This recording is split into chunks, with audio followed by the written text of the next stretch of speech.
Primeiro, pô, queria super agradecer, Edu, Kiko, com a disponibilidade de vocês por bater esse papo. Vou me apresentar aqui rapidinho. Eu sou Henrique, associate aqui do Canary. Lidero essa frente de construção de valor para as empresas investidas aqui no fundo.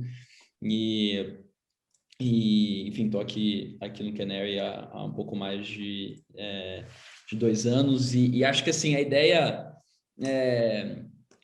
foi trazer esse assunto que acho que é super quente aqui para, enfim, para todo mundo que trabalha em escritório, né? Acho que como que vai ser o futuro do trabalho, assim. E eu acho que ao mesmo tempo que é um negócio que é super quente, tem muita gente debatendo o assunto, tem muita gente que gosta também de brincar muito de futurismo. E quando as pessoas falam muito de, pô, como é que é o futuro, vai ser o futuro do trabalho, etc. Sempre que tem essas discussões, acho que as pessoas tendem a extrapolar tendências que, na verdade, são do momento, tendências que estão acontecendo agora, e não necessariamente essas tendências vão perdurar por, sei lá, 20, 25 anos, né? Então, acho que o legal vai ser a gente conseguir fugir um pouco desses sensos comuns, ao mesmo tempo que a gente fala das tendências que vão perdurar aí ao longo dos próximos 20 anos. E, de qualquer maneira, assim, acho que qualquer crise, seja ela qual for, crise econômica, sanitária, o que for, ela assim, se transforma em um momento catalisador de transformação social, que acho que é muito o que aconteceu agora, né? Aconteceu muito no e-commerce e acho que em diversas frentes e acho que a forma como as pessoas se relacionam com o trabalho talvez seja a mais forte de todas elas, por diferentes razões e em diferentes estágios, né, da pirâmide, digamos assim, ou do tipo de trabalho que você realiza. Então, acho que esse é um pouco o tema do papo de hoje. Pô, super legal contar com vocês dois, Edu, Kiko, que trabalham com isso, veem isso no dia a dia, né? Então, vai ser ótimo também ver a perspectiva de vocês de como é que essa transformação impactou o negócio de vocês. Então, eu queria pedir para vocês rapidamente se apresentarem, falarem rapidamente o que Caju, Culture Rocks fazem, e aí a gente vai entrando no tema. Tem um monte de pergunta aqui do meu lado. Eu queria deixar também para todo mundo que tá assistindo para ficar à vontade para mandar perguntas no slide. Eu sei que já tem algumas perguntas aqui. A Amanda me mandou um monte de pergunta. Além de pergunta, mandou um monte de material para eu ler antes. Então, valeu, Amanda, que eu sei que já está aí, que tá aí na conversa. E, enfim, Edu, Kiko, quem quiser aí começar a se apresentar. Manda ver, Kiko. Quer comer? Vai você que é ordem alfabética, vai. Boa. Eu Então, aprendo com você. Henrique, obrigado pelo convite. Bruno, pessoal, obrigado por estarem aí hoje.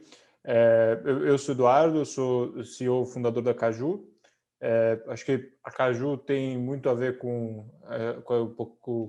a Canary. Começou basicamente lá dentro.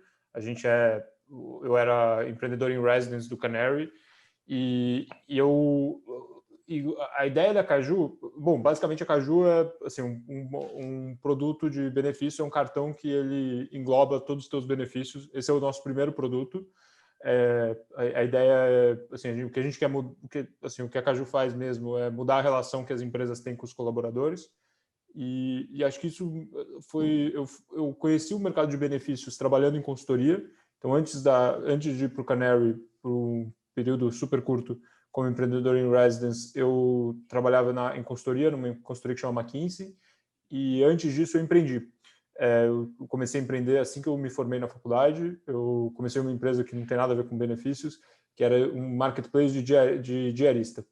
Depois de 3 anos com essa empresa, eu saí, fui para a consultoria, e lá eu conheci o mercado de benefícios, então era a minha terceira interface com esse mercado. Eu conhecia como usuário, como comprador, e agora um pouco por dentro, e algumas coisas me chamavam muito a atenção, e tipo de produto, e daí assim, o que me chamava muita atenção é as empresas basicamente pagarem por Gym Pass para atrair e reter talento e terem produtos super, assim, que na época eu falava assim, pô, a gente está em 2019, por que esses produtos são desse jeito? Mal eu sabia que, assim, a gente começou a fazer um produto talvez para o futuro e foi puxado, assim, para as pressas para o momento que a gente vive hoje, que é todo mundo estava em casa, os vale-refeições e alimentação acumulando, sem saber o que fazer. Isso acho que deu, assim, então foi um timing que a nossa proposta de valor tinha muito sentido. Bom, e daí basicamente é isso. Então a gente lançou em começo de 2020 e de lá para cá tem ido super bem. Eu vou falar mais disso mais para frente. Vai lá, Kiko. Não sei se eu falei muito aí. Maravilha. Se era isso mesmo. Bom, eu sou o Kiko Francisco, fundador da Culture. A gente está no portfólio da Canary desde 2018, um pouco depois da gente ter passado pela Y Combinator, no batch de inverno de 2018. A Culture faz softwares de gestão de pessoas e gestão, enfim, organizacional. Isso são 3 grandes pilares, um de avaliação de desempenho, um de pesquisas de employee experience, de maneira geral, né, clima, engajamento, liderança, etc., e um de gestão por metas. E aí a gente tem também algumas outras ferramentas que estão meio que na intersecção entre esses 3 pilares, que tiveram bastante impulso no ano passado, que são, enfim, uma caixa de ferramentas de liderança, uma ferramenta de feedback contínuo para as pessoas darem e pedirem feedback a qualquer momento, um mural de elogios que enfim, começou virtual, aí a gente estava desenvolvendo um mural de televisão para ficar no escritório, e aí a pandemia veio, aí a gente desenvolveu o mural no Slack, e então voltou para o virtual.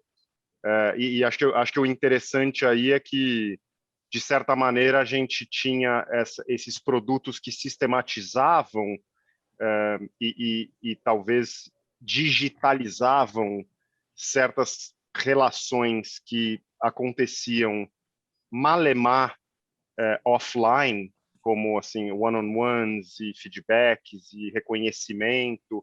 Quer dizer, elas aconteciam de uma maneira muito pouco uniforme, muito pouco sistematizada, dependendo muito da boa vontade e da proatividade de líderes. E ainda rolava uma discussão de para que serve uma plataforma digital para isso, né? Quer dizer, por que eu vou mandar um feedback pelo Slack se eu já posso dar um feedback para a pessoa aqui do lado, no escritório? E aí a pandemia meio que forçou as pessoas a pensarem de maneira mais sistemática com isso. Acho que elas caíram na real de que muita coisa que elas até achavam que acontecia por osmose no escritório, e talvez um pouco até aconteciam, mas aconteciam mal, passaram a não acontecer at all no trabalho remoto, né? Quer dizer, você não tinha como passar seu feedback de maneira até, sei lá, corporal ou acho que por expressão corporal e tal, ou por fazer comentários pequenos aqui e ali. Então, foi interessante, porque essas outras ferramentas passaram a servir de estrutura para que o trabalho, a liderança remota principalmente, mas também o trabalho em equipe, de certa maneira, passasse a ser um pouco mais organizado. Então, está sendo super interessante ver esse outro ângulo, que a gente nunca pensou no nosso produto, nesses produtos como produtos para trabalho remoto, mas eles acabaram tendo um fit interessante com o trabalho remoto também. Então, acho que isso talvez dê um tempero para a nossa conversa aqui hoje. Pô, super legal. Até quero entrar mais nesse assunto, né, de como que foi essa transição de processos e estruturas offline para o mundo online, que acho que tem acontecendo um boom assim de soluções que transformam, que tentam simular o ambiente offline no online, mas acho que antes disso, queria entrar um pouco num tema de desafios de cultura para vocês. Como que foi esse desafio de construção de cultura? Porque acho que são dois casos diferentes, né? A Caju tinha muito pouca gente quando a crise estourou e foi crescendo ao longo do tempo. Então, foi um momento de construção de cultura. A Culture já tinha uma cultura, já tinha uma estrutura, já tinha os times, enfim, já era uma empresa maior no momento em que a crise estourou e vocês precisaram migrar para online. Então, acho que vai ser super interessante vocês contarem como é que foi esse desafio. Eu estava conversando com a Mari da Gup recentemente, ela falou assim, de um receio que ela tinha de as relações de trabalho, quando são 100% remotas, delas serem exageradamente transacionais, né? Então, assim, você tem menos um relacionamento, um relacionamento com o trabalho, porque você gosta das pessoas, porque você gosta de ir cumprimentar, ter o cafezinho e tal, vira uma coisa mais transacional. E quando vira mais transacional, se alguém te oferece ali um pouco a mais, beleza, assim, eu vou continuar dentro de casa fazendo um trabalho meio que semelhante, tudo bem, assim. Então, como é que foi para vocês, assim, fazer essa migração de cultura no seu caso, Kiko, ou se não é exatamente uma migração de cultura, mais uma adaptação, etc. E Edu, no seu caso, construir uma cultura já dentro desse ambiente remoto. Posso começar aqui, Edu? Vamos lá, algumas coisas diferentes. Então, a primeira coisa é que a gente, talvez por sorte, já vinha num movimento. A gente queria, em 2019, a gente resolveu breakivar a empresa. E aí, aluguel era, na época, uma despesa grande nossa lá no Cubo. A gente tinha, tipo, umas 40 pessoas, 40 posições. E aí a gente tomou a decisão de reduzir, eu acho que era 40, 45, alguma coisa assim, e a gente decidiu reduzir para, sei lá, 30. E assim, as pessoas já tinham uma política flexível de trabalho remoto, então muita gente já trabalhava de casa alguns dias da semana, e aí a gente simplesmente disse, olha, dado que a gente tem 50 lugares, mas quase nunca tem 50 pessoas aqui. Então nós vamos oficialmente reduzir o número de lugares e aí as pessoas precisam começar a se organizar para virem em dias diferentes aqui para a gente não lotar o escritório, mas super light. Então nessa época a gente já começou, por exemplo, a fazer a nossa all hands de maneira remote first, sei lá se é o termo certo, mas todo mundo entrava na all hands, mesmo estando no escritório, entrava na all hands pelo computador. E isso foi se propagando nas diferentes reuniões, até que um pouco antes da pandemia, a gente já fazia isso por padrão. Então, sempre as reunião, mesmo quem está no escritório, entra cada um no seu laptop para a gente criar equidade de experiências, assim, que eu acho que depois a gente pode discutir isso, perigos do modelo híbrido. Então, para a gente foi muito pouco sofrida a adaptação nesse aspecto. A gente, obviamente, já tem por princípio da nossa cultura usar muito o nosso produto, então uma parte do que é trabalhar na culture, a pessoa, e principalmente assim, os comportamentos que a gente espera, as pessoas já pegam, por exemplo, assim, um dos principais disseminadores de cultura na empresa é o mural de elogios, porque a gente gosta de fazer elogios que expliquem, que sejam embasados nos princípios. Então, a pessoa vai lendo os elogios, ela vai começando a entender o que é um bom exemplo de think and communicate clearly, ou de algum dos nossos princípios. Então, elas vão entendendo o significado, ainda que seja um desafio, porque às vezes a turma começa a entender errado e você precisa trazê-las de volta para o entendimento correto do que é o princípio. E acho que outra coisa importante é que eu acho que um trabalho um pouco mais remoto, um pouco mais assíncrono e um pouco mais por escrito são muito alinhados com o que a gente acredita ser a cultura certa para o nosso negócio. Por exemplo, a gente gosta que as pessoas pensem antes de falar, organizem bem suas ideias, etc. A gente sempre puxou muito as pessoas fazerem isso. E o fato de botar as coisas por escrito, que é uma das features de trabalhar de maneira mais remota e mais async, portanto, casa muito bem com o que a gente gosta. Então, hoje, as pessoas têm muito mais o cuidado de... antes de... A gente faz muito reunião tipo Amazon, quer dizer, escreve o memo de até 6 páginas e começa a reunião dando uma lida no memo. A gente tenta colocar as coisas por escrito no Slack em vez de fazer reunião síncrona, sempre que possível, claro. Então para a gente, eu sinto que meio que encaixou uma cultura mais remota. Então, parece que o jeito de trabalhar encaixou na cultura e não a cultura se adaptou ao jeito de trabalhar, sabe? É meio maluco, mas para a gente parece que vestiu melhor. Então, como que a gente faz? Então, o onboarding e a gente tinha 50 pessoas pré-pandemia e hoje tem 110. Então, a maior parte da empresa não se conhece pessoalmente. E, assim, né, meio que as pessoas a 51ª que entrou lá em março, sei lá, ela, já é uma veterana da empresa e ainda não conheceu ninguém. E então esse mecanismo de falar sobre os valores, de elogiar, enfim, de ter processo em cima dos princípios. E aí, depois, se vocês quiserem, a gente volta nesse ponto de criar processos que reforcem os princípios de cultura. Isso também ajuda, e aí tem a ver com escrita, tem a ver com outras coisas que a gente pode falar. Enfim, não sei se eu respondi, mas acho que tem coisa aí para a gente discutir.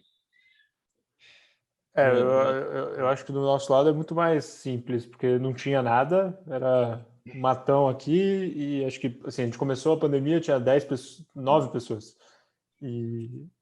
E assim, com 9 pessoas, a gente, na realidade, a gente só trabalhava, não tinha, era até de madrugada entregando cartão, entregando tipo, no escritório, porque a grande mudança para a gente foi, a gente entregava os cartões em caixa no escritório, aqui todos os seus cartões. E mudou, né? Teve que mudar para casa, então até a courier se adaptar, a gente teve que fazer, nós mesmos fazíamos a picking, packing, então, assim, até adaptar, botar no sistema. Então, o começo da pandemia para a gente foi assim, eu nem, sabe aquelas fases da vida que você nem tem memória? Foi mais ou menos isso, tipo de, assim... Um borrão, né?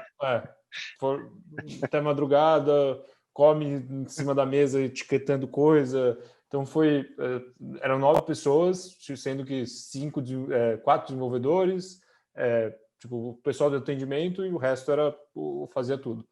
E daí, bom, e daí assim, o time foi crescendo, acho que muito, assim, a gente tem uma cultura, acho que de tentar, cara, sempre ter um cobertor curto, então contrato só quando realmente precisa, até agora tem sido assim, acho que, não sei se é uma coisa, provavelmente é uma coisa que vai mudar, e recentemente a gente começou a se adaptar para alguma coisa na linha do que o Kiko falou, de, cara, começar a usar long form para tudo. Então, cara, não é mais para ter apresentação PowerPoint assim, se você vai fazer uma apresentação para apresentar uma coisa para as pessoas, você está perdendo o tempo de 6 pessoas. É para apresentar, tira as dúvidas long form, tem Google Docs, Google Sheets, é para tipo, usar essas ferramentas de verdade, usar elas no máximo possível. Isso é um shift recente que a gente está fazendo. Mas tudo long form, discussões, reunião é para discutir, não para trocar ideia, é para tipo brigas boas entre as pessoas, é para argumentos, não é para apresentar coisa. Mas aí um dos elementos, acho que principais da nossa cultura no começo era o negócio que a gente faz de stand-up, que seria o all hands, que a gente fazia toda semana. E daí com 10 pessoas, fine, rapidinho. Agora com 40, a gente vai mudar para 2 vezes por mês. E acho que quando a gente chegar no tamanho do Kiko, 100 pessoas, provavelmente vai ser 1 vez por mês. Porque assim fica meio... todo mundo fica meio cansado de ficar ouvindo dados de todas as áreas, mas essa mudança para long form também acho que vai ajudar. Mas acho que é isso, em termos de... E daí os processos, acho que, assim, a gente já não tinha muito... Assim, o processo de contratar a gente era no e-mail, a gente agora hoje é 100% digital, mas ele já era, assim, os nossos processos já eram digitais. Então, assim, nessa parte acho que não teve muita mudança. Legal. Tem uma pergunta aqui do slide que eu queria conectar com outro ponto, né? Perguntando se vocês avaliam que as soluções que são amplamente utilizadas hoje, né? Então, Slack, Zoom, e-mail, são as ideais para superar os desafios que existem hoje de se trabalhar em equipe à distância, assim. Eu queria colocar um pouco mais de contexto nesse ponto, porque acho que grande parte das soluções que a gente tem hoje para que adaptaram o mundo ao trabalho remoto tem muito essa perspectiva, né, de você simular o mundo offline no mundo remoto de alguma forma.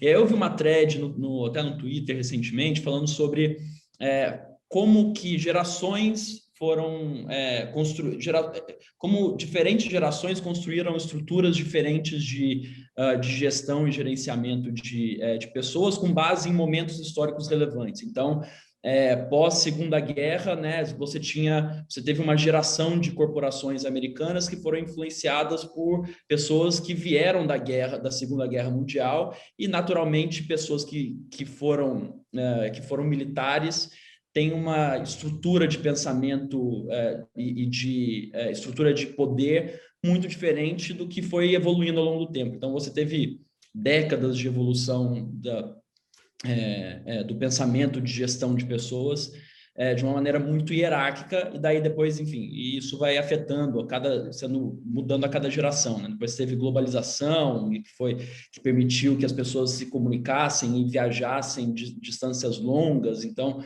e aí, à medida que o tempo foi passando, as hierarquias mais estruturadas foram se tornando mais horizontais, etc.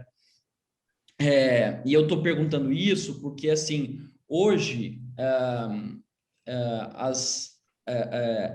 a forma que o mundo se adaptou foi exatamente assim, né? Como é que a gente pega uma estrutura que já existe no mundo offline e joga essa estrutura para o mundo online? Mas possivelmente o que vai acontecer daqui a 20, 25 anos quando as pessoas que hoje estão com 20, 25 anos vão ter 40, 45, 50 e vão ser as tomadoras de decisão e vão ser as gestoras, etc., as pessoas vão ter uma forma diferente de pensar. As pessoas não vão emular o mundo offline no mundo online. O mundo online já é natural para elas. Então, assim, à luz disso, queria saber a perspectiva de vocês, assim, o que vocês acham dessa estrutura as plataformas que já existem em termos para permitir que as pessoas trabalhem de forma online hoje e, enfim, se são essas mesmas as plataformas, os softwares que vão continuar existindo, perdurando no futuro, assim. Uma pergunta longa, talvez, enfim. Eu acho que o que eu entendi de você tinha outro dia, eu estava lendo uma newsletter do Stratechery, que ele estava, eu não lembro bem o que ele estava falando, mas ele estava falando que o Web 2.0 era meio que uma réplica do mundo offline para online. Então, por exemplo, quer dizer, você entra no site do New York Times, é meio que um jornal eletrônico. você vai no Facebook, assim, é um stretch, né? Mas é meio que a tua social network online. E talvez Web 3.0, que acho que ele chama disso, Web 3, sei lá, eu acho que é isso, são coisas que são unicamente possibilitadas pelas interações online, né? E, eu nunca pensei, você me fez pensar aqui agora sobre essa pergunta, sem nunca ter pensado sobre ela, tá? Então, vou tentar tirar da cartola alguma coisa. E aí eu tava, a primeira coisa que me veio à cabeça é que me parece que o chat, como o Slack, por incrível que pareça, é uma coisa que sempre foi super da cultura. Assim, o chat e o fórum de discussão sempre foram duas coisas intrinsecamente do mundo online, né? Quer dizer, e o chat, por exemplo, ele parece que deu uma sumida em algum momento. Eu lembro de no colégio usar ICQ, usar MSN, aí de repente deu uma sumida e voltou meio que com o BBM lá do BlackBerry. Isso conta a minha idade, né? Mas enfim, tinha o BBM, aí depois o WhatsApp. BBM eu acho que era todo mundo. Eu também usei, eu também usei. Não, mas não é óbvio, assim, porque 2009 ninguém mais tinha, né? Tipo, foi assim, 2009, fez assim. Mas é que eu acho que tem muito a ver com, tipo assim, cultura, assim, um pouco que você falou, tipo, fórum, cara, fórum, o chat, cara, o Slack é É o ICQ. IRC. Não, IRS, né, que é Desculpa, o IRE, que é tudo. mas que era, tipo, de comunidade hacker, assim, tipo, isso, de o que eu estou dizendo é que é engraçado que eu acho que o chat, o fórum de discussão, são coisas inerentemente online. E Sim. quase que tudo que veio de real, assim, de, entre aspas, inovação pós-pandemia, são recriações do escritório online. Então você pega essas startups mais bacanas que estão captando grana pra caramba de remote work e tal, pô, a maioria é um desenhinho ridículo de um escritório que você vai lá no... Mas vocês estão usando isso daí? Eu acho uma coisa... Não, a gente não tá, mas eu acho que o que eu tô achando engraçado é que eu nunca tinha pensado desse ponto de vista do Henrique, e assim, me parece que o Slack é uma coisa inerentemente online. Ela é antiga, mas ela é online, ela nasceu online, né? Acho que não existia nenhuma forma de chat assim, chat, né, coletivo, assim, pré-internet, e a gente já usava isso, né? Assim, tipo, o Slack já existia desde 2014. Eu lembro de usar Slack pela primeira vez no Nubank em 2014. E aí, quando bate a pandemia, as pessoas começam a criar escritórios online, né? Com mesinha, com não sei o quê, arrasta para cá, os eventos online, que até já existiam, a gente já entrava em webinar, já fazia esse tipo de coisa, passaram a ser locais meio físicos, né? meio metafóricos, mas que você anda, você vai no palco, você volta, você sai do palco. Então é interessante, porque parece que, de certa maneira, houve um regresso por esse lado. Agora, dito isso, eu acho que a gente tem as ferramentas necessárias, eu acho que eventualmente vão surgir dinâmicas sociais levemente diferentes, então, sei lá, é ridículo, mas, pô, talvez vai ter alguma coisa de story. Acho que o Slack já até lançou um Stories, e eventualmente vai ter uma dinâmica Clubhouse dentro do Slack e coisas do tipo, mas eu tenho a sensação que as ferramentas estão aí já. E acho que elas são razoavelmente boas, assim, eu acho que elas até são mais por um lado, eu, talvez por ser tímido não, mas introvertido, eu acho que elas são até melhores para o trabalho do que o trabalho num escritório, em que você é constantemente interrompido e distraído, etc. E agora parece ser um pouco mais deliberado, né? Quer dizer, eu posso conversar, mas ninguém é dono do meu tempo. Eu escolho entrar no chat e ver o que me mandaram, e eu escolho entrar numa sala e falar numa sala do Hangouts e entrar com as pessoas. Então, eu acho que a gente está, de certa maneira, enfim, estou arriscando dizer que a gente tem ferramentas razoavelmente boas e que talvez melhorem na margem, até que a gente tenha, sei lá, coisa mais rompedora, tipo VR. Acho que a Microsoft até já tem uns Product Visions com VR, que você está numa reunião com a pessoa e tal, né? Cara, eu pensando assim, em ferramentas, eu acho que, tipo, acho que tem uma coisa que, assim, uma coisa que eu acho que a Culture faz, que todas as empresas deveriam estar fazendo, é, integrar com o Slack. Mas o complicado é também, tipo assim, o Slack não é o protocolo de todas as empresas. Então, você cria uma barreira de entrada em outras empresas. Mas na Caju, por exemplo, a gente faz atendimento ao cliente via Slack. Então, a gente faz o Connect com Connect Channel, se a empresa justifica, né? Se tem vários funcionários. Então, com vários nossos maiores clientes, todos têm um canal de Slack com a gente. Mas daí tem empresa que a gente entra que o cara usa Teams, daí não tem como. Mas eu acho que em termos de ferramenta, cara, o Slack, assim, acho que foi... Tem óbvio que tem coisas para evoluir, mas ele poderia ser o protocolo de todo mundo, que acho que todo mundo estaria bem. A questão é que você sempre vai ter esses silos e suites de empresas, então nunca vai ser uniforme. Agora, uma ferramenta que eu, assim, não consegui achar nada que substitua nem de perto, nem de parecido, é lousa. Tipo, essa experiência de, tipo assim, lousa, você sentar com gente, a interação que você tem, desenhar na lousa. Porque, assim, querendo ou não, pô, quem que vai... Ninguém tem uma letra bonita no computador, tipo, assim, desenhando. Então, sempre é uma coisa meio mecânica, sabe? Vamos fazer share screen, abre aqui um aplicativo que você tem uma lousa, então seja o Drawings do Google, seja qualquer outro, é uma coisa que assim, é mais lento. Então, eu nunca vi um aplicativo legal para lousa, e na Caju, e para mim, pessoalmente, é uma coisa que eu sinto muita falta, lousa. Tipo, ir lá, desenhar, resolver um problema, tipo, junto, desenhar um processo, e isso eu sinto muita falta. Eu queria ver alguém criar alguma coisa disso. Mas acho que esse negócio de... E tem muita ferramenta hoje em dia, tipo, o Kiko estava falando, tipo, Clubhouse, tem tipo assim, aquela Tandem, não sei se vocês já viram. Tipo, cara, é uma dinâmica, todo mundo já entra no call, fica, cara, ferramentas maravilhosas, tipo assim, lindas, tipo, produtos sensacionais. Mas eles tem alguns que não ganham tração.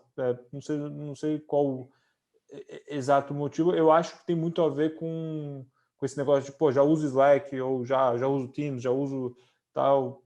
É difícil você break in.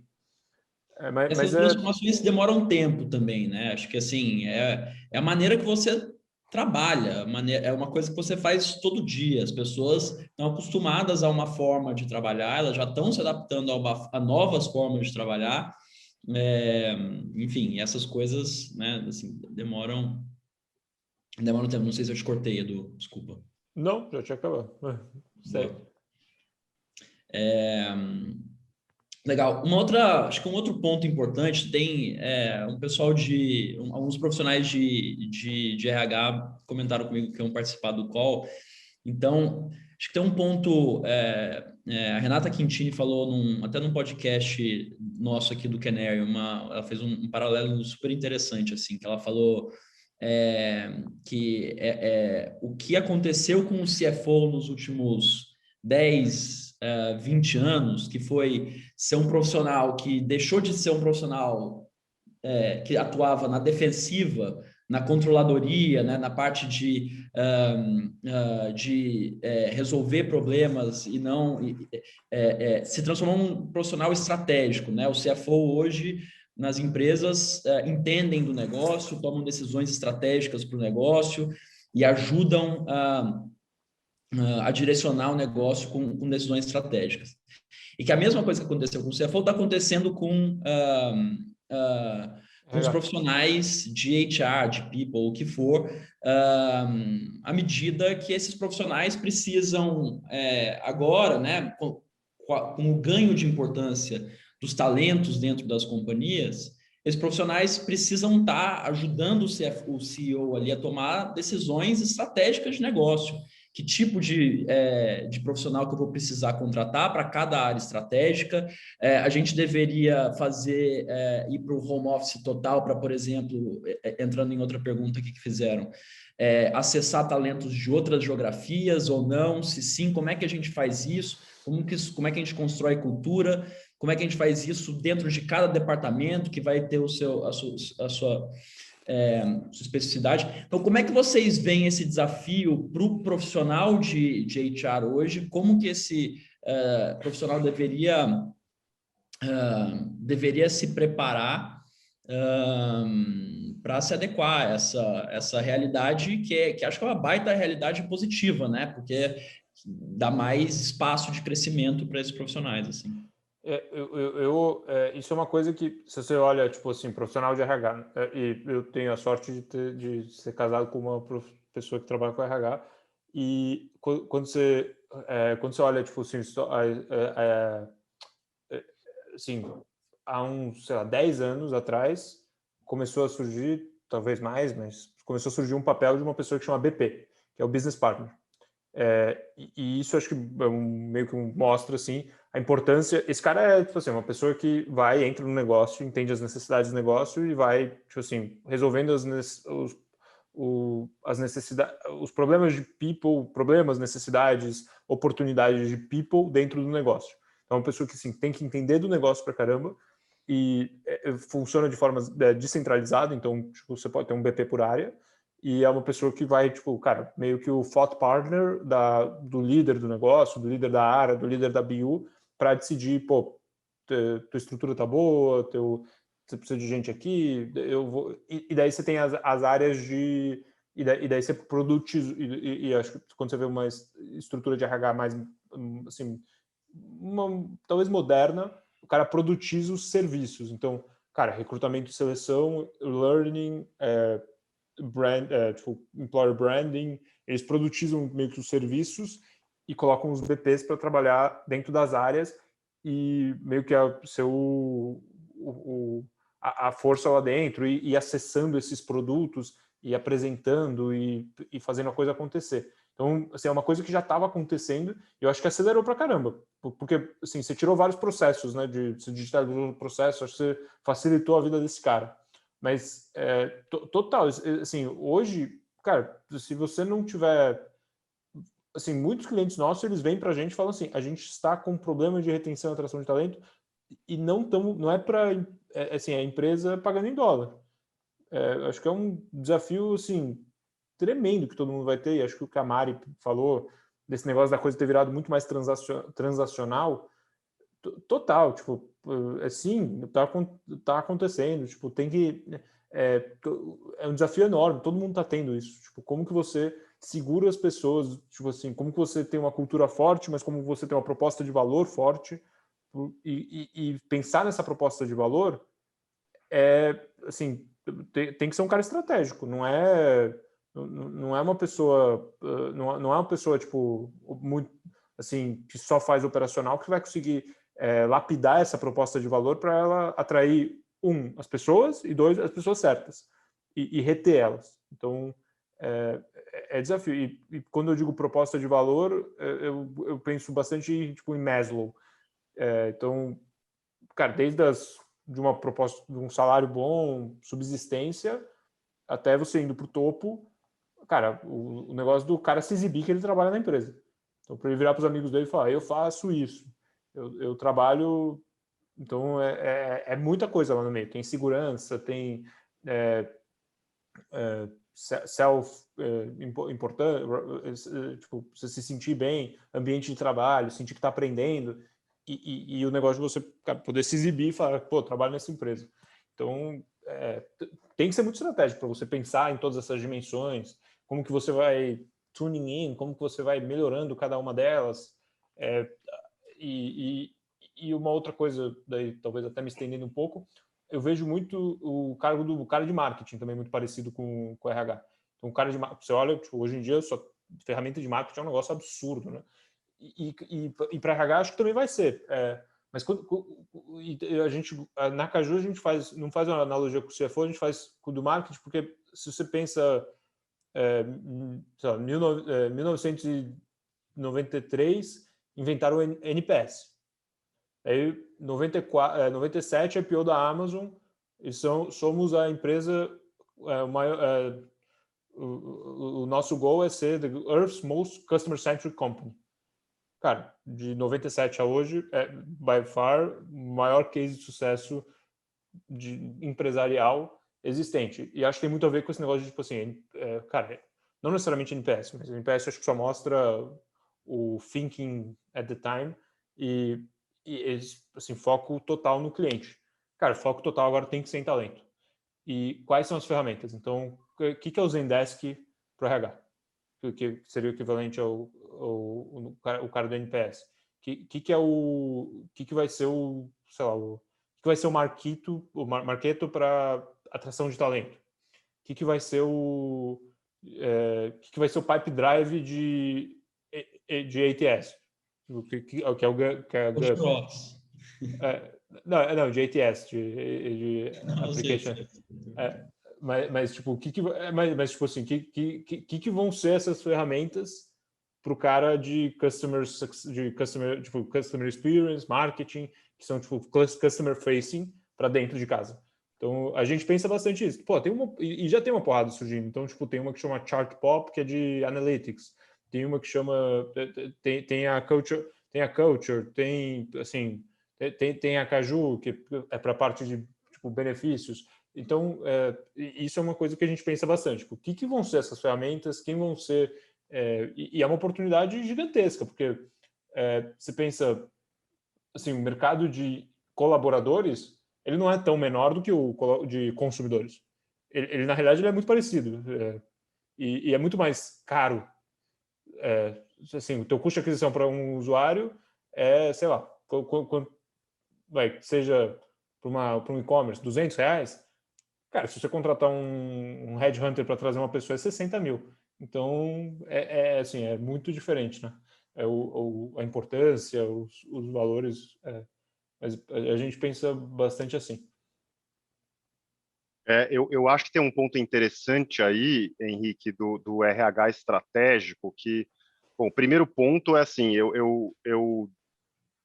esse tema é recorrente e é impressionante como as pessoas têm pouca clareza do que quer dizer RH estratégico, né? Então, eu geralmente tento dar a minha opinião do que quer dizer RH estratégico, que é o RH que serve a estratégia da companhia, né? E aí eu tendo a sentir que o RH tem a taxa de não ser estratégico, talvez um pouco por ter muita gente que não é de negócio, né? Então, o RH tem muita gente de psicologia, por exemplo, que não tem formação em negócio,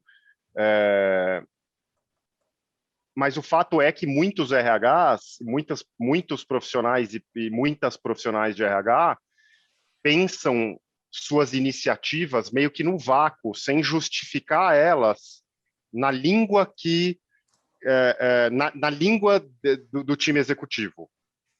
E aí que eu sinto que perde-se respeito, não é nem respeito, mas perde-se admiração dentro da empresa e o RH vai ficando relegado a essa posição mais infantilizada de quase que defensor das pessoas de maneira irracional e não de estruturador da cultura da companhia e dos processos para que a missão e a estratégia sejam cumpridas e com sucesso.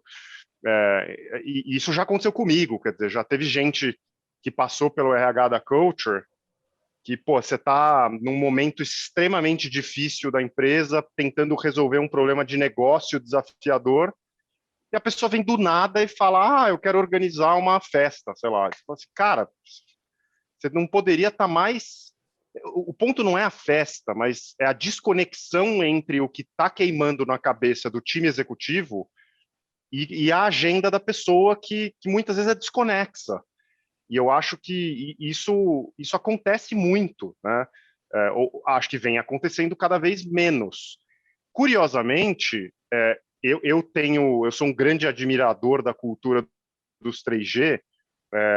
Aliás, tem uma pessoa aqui os 3G se basearam muito na GE, e tem uma pessoa aqui nos participantes que eu acho que era da GE, que é a Ana, talvez seja ela, mas o nome é igual. Enfim, eu acho que a gente tem aqui uma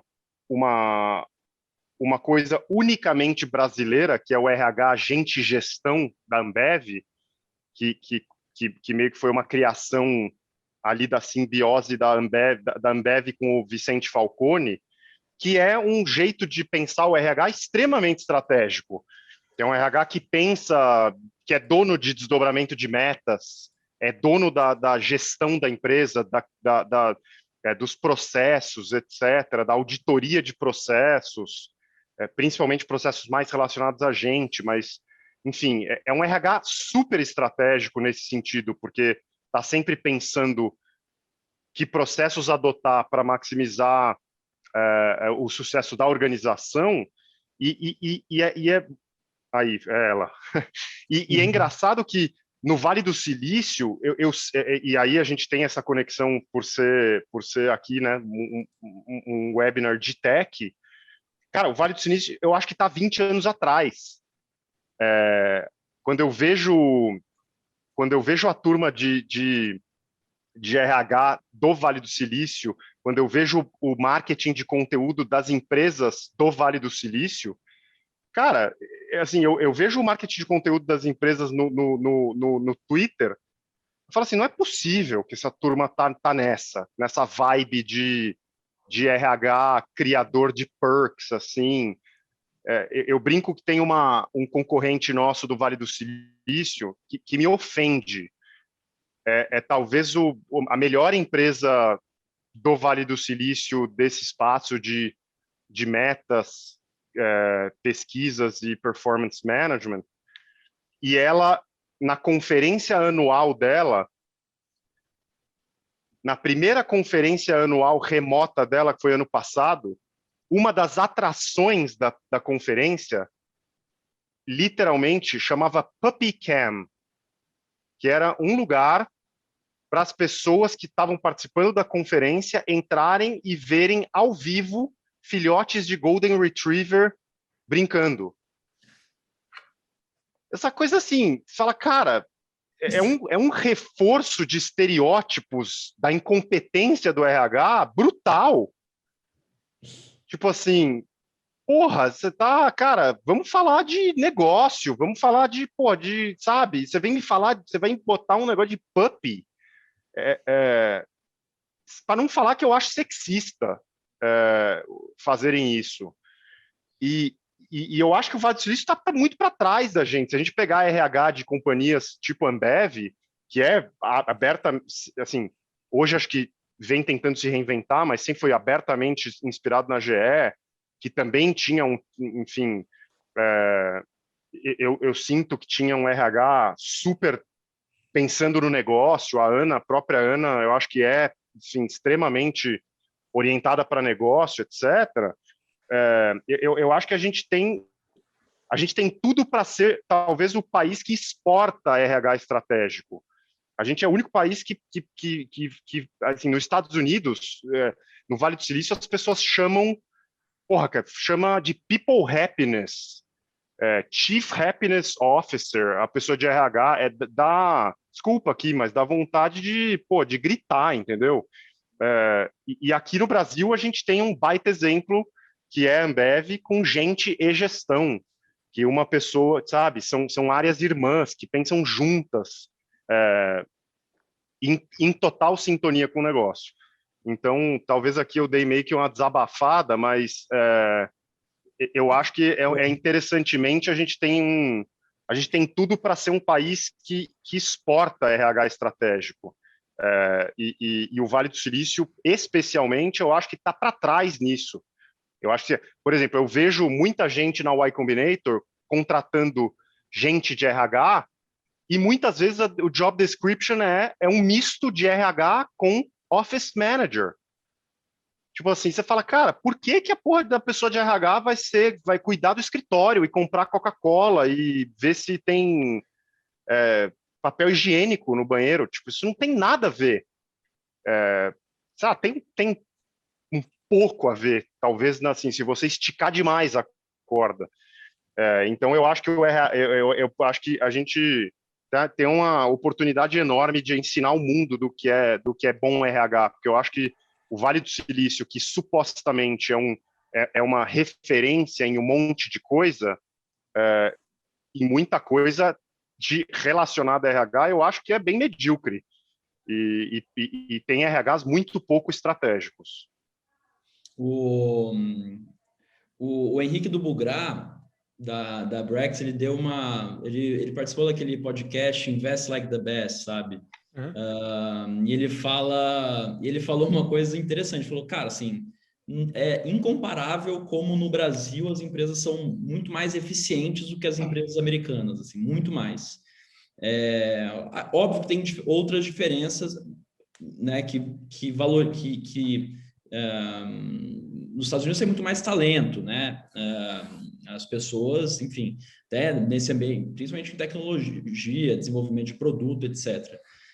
Então, assim, é mais fácil contratar um talento que já passou por muita coisa nos Estados Unidos. Mas, por outro lado, as companhias nos Estados Unidos são muito menos eficientes do que companhias brasileiras. Acho que isso é uma questão muito de necessidade também, né? As companhias brasileiras, elas precisam ser muito eficientes, até, enfim, por uma questão histórica de taxa de juros altíssima. Você não capta, é muito difícil, né? Você captar dinheiro. Historicamente foi muito difícil captar dinheiro no Brasil. Esse negócio está mudando agora, né? Assim, as we speak. Então,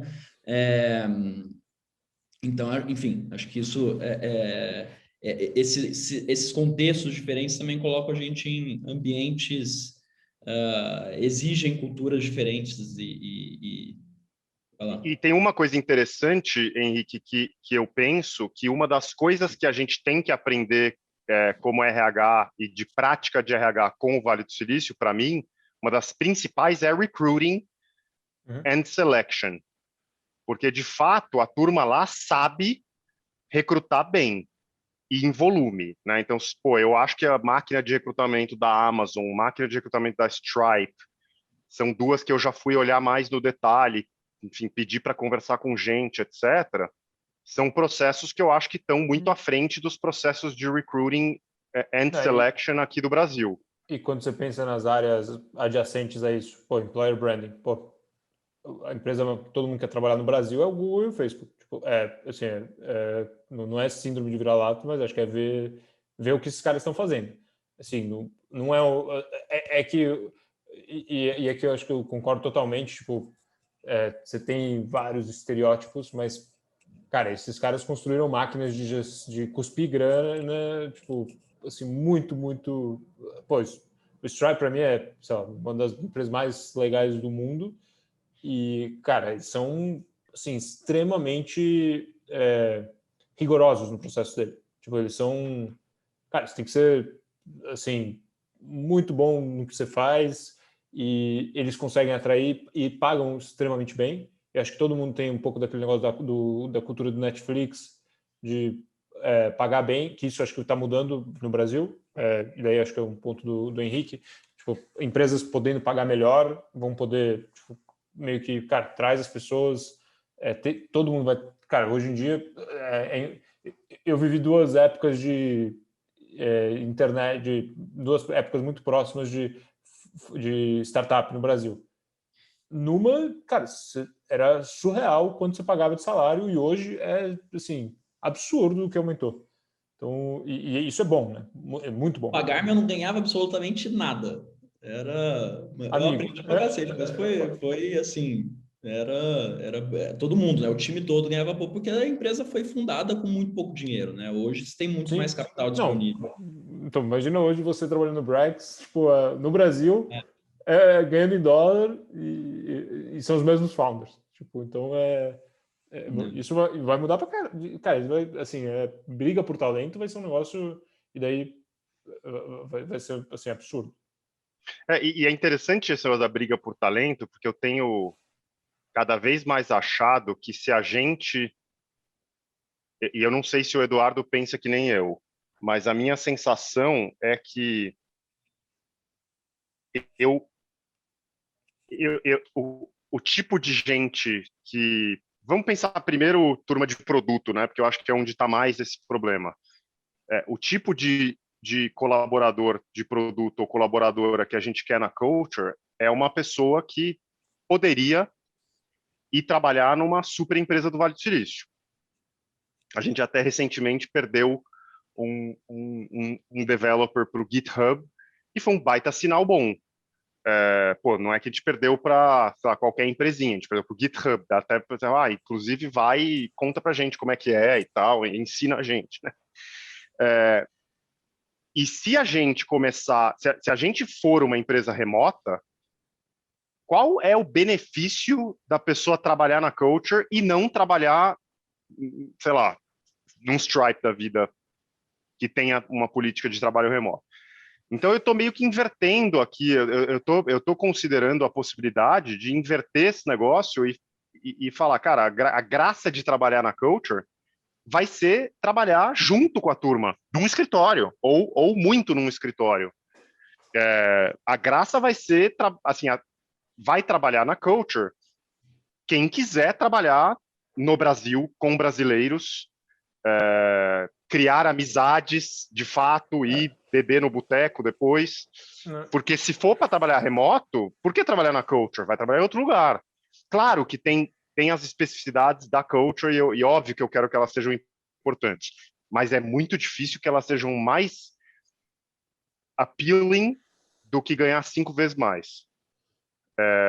Que é mais ou menos o que acontece se a pessoa for trabalhar fora do Brasil, pelo câmbio. Acho que se o câmbio inverter, ou que não vai inverter, mas se ele ficasse 2 para 1, enfim. Mas com câmbio de 5, eu tenho a sensação que, cara, é uma briga perdida. Então, ou eu vou contratar gente pelo Brasil, na verdade, esquece isso, né? Para mim, se a pessoa se ela é remota e boa o suficiente, provavelmente eu questionaria por que ela quer trabalhar na culture e não numa empresa gringa. Então, talvez... Tem uma questão do, tipo assim, do desafio, né? Tipo assim, o desafio ser, por exemplo, é um desafio próximo a ela, sabe? Tipo, por exemplo, cara, vou mudar o mercado de benefícios. Sim, sem dúvida. Cara, pô, eu tenho, sei lá, meu pai tem um restaurante. Eu quero mudar esse negócio. Tipo assim, eu acho muito mais fácil eu contratar um cara que tem esse drive e, cara, e daí tem que ter opções, tem que ter, assim, tem que enjoy the ride junto. E daí eu acho que o teu ponto do escritório, a gente pensa na Caju, cara, otimizar o escritório para isso, para exatamente isso que você falou. Cara, é uma experiência, é um flagship office. É para ir 2 vezes por semana e, cara, ele tem que ser bem local, ele tem que ser perto do metrô, porque não é para você ter hustle nenhum, é para você ir tranquilo, não é para se chover, é para você continuar indo tranquilo. Tem que ter restaurante bom perto, porque é o dia que você vai almoçar com o pessoal. Tem que ter bar bom perto, que é o dia que você vai fazer happy hour. Tem que ter salas de reuniões muito legais. Óbvio que, assim, da forma como a gente é espartano, mas salas de reuniões muito legais, cadeiras boas, porque eu não vou precisar comprar uma cadeira para cada um. Eu vou comprar cadeiras boas para sala de reunião. Eu vou otimizar para essa experiência de escritório. Então, esse é o nosso thinking agora. Tipo, vai ter posição para todo mundo, não vai ter para todo mundo, mas para quem quiser ir trabalhar no dia que quiser, porque você está com a internet ruim, barulho, reforma perto de casa, mas o escritório vai ser otimizado para, cara, fun moments. Não é para tipo ficar em casa se você quiser, mas o escritório vai ser para isso. A gente está pensando assim também. Na nossa sensação, provavelmente não vai ter sala de reunião, porque a gente não quer ninguém fazendo reunião ao vivo, a não ser raríssimas exceções. É que eu tenho esse negócio da lousa. Você tem o negócio da lousa, mas o negócio da lousa é desafiador, né? Porque você corre o risco de, no modelo híbrido, criar 2 classes de cidadãos e cidadãs na reunião, né? Tipo, quem está presencial tem uma experiência muito melhor do que quem está remoto. E a gente quer que as pessoas fiquem em experiências iguais. Então, a discussão interna nossa é não ter sala de reunião ou ter sala de reunião só para cliente e experiências e posições, porque você vai no dia trabalhar de lá, você trabalha e aí faz happy hour, faz sei lá o quê, joga videogame. Então é uma relação diferente que a gente está pensando com o escritório. Mas se eu escolhi morar em Cuiabá e trabalhar na Culture, em termos de trabalho, eu não deveria ter nenhum prejuízo de estar trabalhando longe. Sim. Legal. Isso é um desafio Pessoal, mesmo. A gente a gente já passou aqui do nosso tempo. Queria dar um espaço aqui final para vocês fecharem. Cara, vocês estão contratando para as pessoas que estão afim. Faz um jabá aí também. Se tem desconto na Culture, Kiko. A Caju é de graça, né? Então não tem muito que dar desconto. Mas, enfim. Não, tem um desconto enorme para portfólio da Canary, mas tem, assim, quem quiser me manda um LinkedIn, quem tiver e-mail, kiko@cultureops.com, a gente explica o que faz, mostra o produto, discute cultura, performance management, o que quiser. Sim, que estamos mais querendo conhecer empresas legais e também estamos contratando em todas as áreas. Então, enfim, temos posição de vendas, temos posição de sales development, temos posição de customer success, suporte, product management, design, engineering, front and back end, tem de tudo lá. Então, se quiser... As empresas estão voando, as duas, né? Então... Graças a Deus. A gente está com bastante vaga também. Dêem uma olhada, caju.gup.com.io ou .com.br, mas estamos contratando também, por favor. E mesma coisa, acho que o Kiko falou, estou à disposição aí, quem quiser bater um papo, é só mandar um LinkedIn ou e-mail é super fácil, eduardo@caju.com.br. Show de bola. Valeu, pessoal. Muito obrigado. Valeu, Henrique. Obrigado, viu? Obrigado, Valeu, pessoal. gente. Um abraço.